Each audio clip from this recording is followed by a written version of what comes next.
22 अप्रैल 2025 पहलगाम जम्मू कश्मीर की वादियों में उस दिन हुआ एक ऐसा आतंकी हमला जिसमें 26 निर्दोष लोगों को मौत के घाट उतार दिया गया और इन 26 में से ज्यादातर लोग थे वो जो वहां सिर्फ सुकून की तलाश में आए थे और वो थे टूरिस्ट।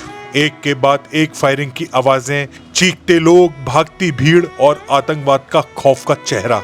आतंकियों ने अंधाधुंध फायरिंग शुरू कर दी।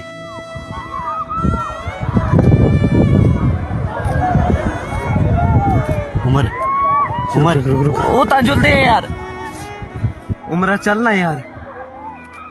ओ ये था कोई दिसता जहांगीर तो यार, बिहारियां पे छजुल दे यार, तुम मौत की कश्मीर गेम है।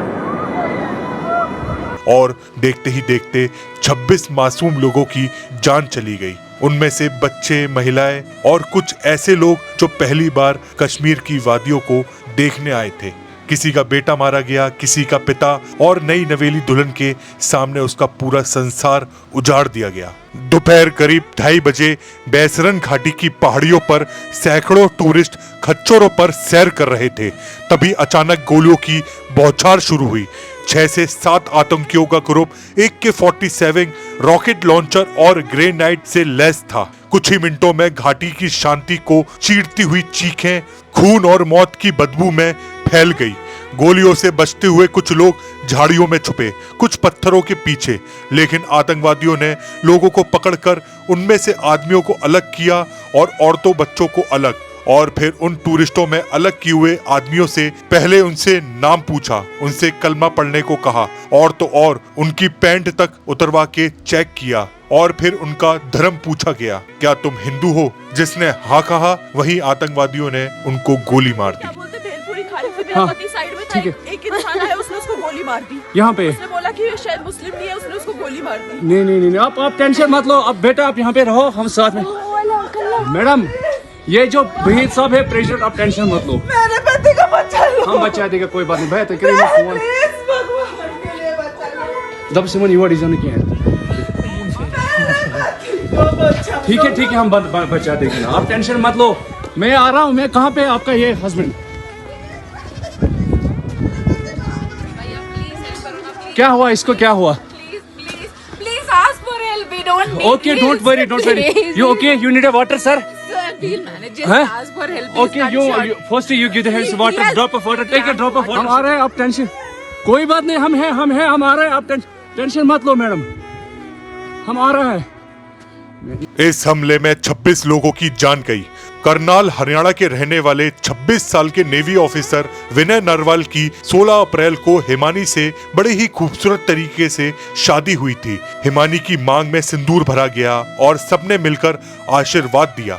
एक लंबा खुशहाल जीवन। 16 अप्रैल को रिसेप्शन हुआ। 20 तारीख को दोनों निकल पड़े हनीमून पर श्रीनगर और फिर पहलगाम। दोनों की आंखों में सपने थे, दिल में प्यार था, पर किस्मत ने ये प्यार बस 2 दिन के लिए ही दिया था। 22 अप्रैल की दोपहर हिमानी और विनय पहलगाम की उसी इलाके में पहुंचे जहां आतंकी हमला होने वाला था। वो घूम रहे थे, फोटो खींच रहे थे, जब अचानक गोलियों की आवाज आई और उनके पास एक आतंकवादी आया और उससे नाम और उसका धर्म पूछने लगा। तेरा नाम क्या है? मेरा नाम विनय नरवाल है और मैं एक हिंदू हूँ और भारतीय नेवी ऑफिसर हूँ।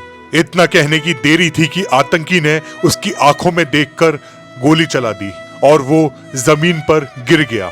उसका धर्म पूछकर उसको मार दिया गया। उसका राष्ट्र प्रेम ही उसका अपराध बन गया। हिमानी वही खड़ी चीख रही थी। उसके सामने ही उसका सुहाग उजड़ गया। उसके हाथों की मेहंदी अब सूखने से पहले ही लाल हो चुकी थी, पर उस लाल रंग में अब खुशी नहीं, विनय का लहू मिला हुआ था।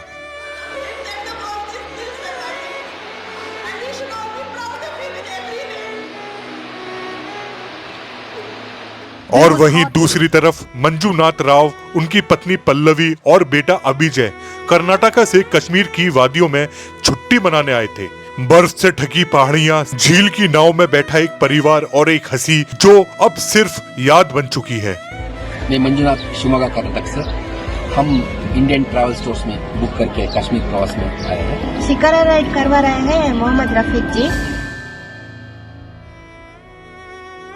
कुछ ही घंटे बाद यही वादियां गोलियों की आवाज से गूंजेगी। आतंकियों ने अचानक गोलियां चलाई और मंजूनाथ राव को सबके सामने गोली मार दी गई। उनकी पत्नी पल्लवी चीखती रही, मुझे भी मार दो, लेकिन आतंकियों ने कहा, तू जिंदा रह और जाके मोदी को बोलो। एक पत्नी की चीख, एक बेटे की चुप्पी और एक परिवार की पूरी दुनिया उजड़ गई।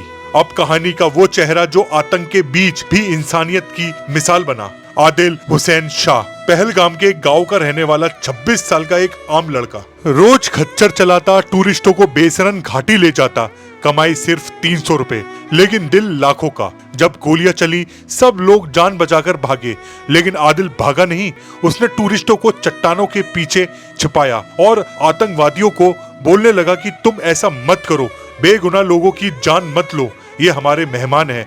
और फिर आदिल ने एक आतंकी से AK-47 छीनने की कोशिश की और वहीं आदिल को आतंकवादियों ने गोली से छलनी कर दिया। 6 दिन की शादी हुई थी उस लड़की की, उसका हस्बैंड मारा गया, दूसरे का ये बाप मारा गया दूसरी लड़की का, और बच्चे मारे गए। वहाँ पे बहुत दुख है उन सैलानियों का भी, जिनकी मौत बेगुनाह चली गई। उनकी मौत को बचाते बचाते मेरा लड़का आदिल हुसैन भी चला गया। तो मैं फख्र भी करता हूँ अपने बेटे पे कि जिसने इतना अपना नाम रखा, जिसने उनको बचाने की कोशिश की। यहाँ कुछ लोग बच भी गए उसकी वजह से, जिस वजह से कुछ लोगों की ज़िंदगी बच गई। एक तरफ एक दुल्हन की चीखें, दूसरी तरफ अपने सामने अपने पति को मरते हुए देखना, और तीसरी तरफ एक बेटे की बहादुरी, और बीच में आतंकवाद की वो सूरत जो धर्म पूछकर गोली मारता है। लेकिन आदिल जैसे लोग बताते हैं कि धर्म इंसानियत से बड़ा नहीं होता। ये सिर्फ एक आतंकवादी हमला नहीं था, ये हर उस परिवार पर वार था जो शांति की तलाश में था,